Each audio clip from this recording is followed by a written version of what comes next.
Long before I got pregnant, some people used she, her instead of they, them pronouns for me.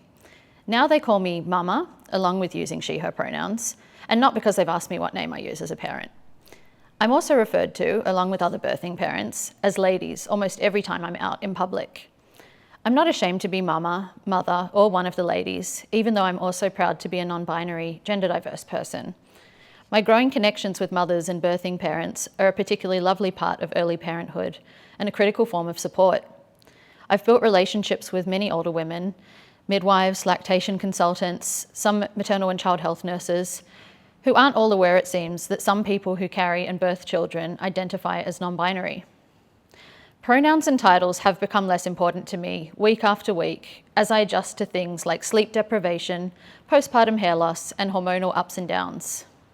In fact, when I'm with my baby and my wife, gender doesn't matter at all. We read children's books about families and talk about the ways people are different. We each get to be exactly who we are, and we are loved and safe within the walls of our house. In my home, my body parts don't make me a woman. They're just parts of me. Even as I write this piece, I've had my baby attached to my boob, I've expressed milk, and I've done pelvic floor exercises. But none of those things change my non-binary identity. The tension between my body and my gender identity isn't coming from feeding or birthing. It is from the outside world, where people would like me to adhere to my sex assigned at birth and stop using terms like gendered identity and gender diverse. The other day, a young pelvic physio said kindly, "We're women and we have babies." She wasn't coming from a bad place. She was actually just trying to connect all the parents in the room by speaking frankly about things like incontinence and sexual pain after having a baby.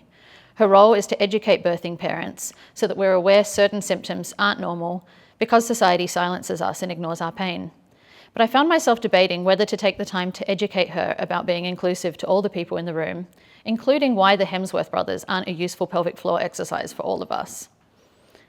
I'm grateful for the resources and services I have access to, especially when I compare it with that of my friends in the States. But the system here isn't great for cis women, let alone those of us who step outside the binary. I feel like my rights have gone back a couple of decades as I discover the realities of some of the feminist talking points I've known for years. Paid parental leave is inadequate. There's no super for those on paid parental leave. There aren't enough early childhood education places for all the babies in my area.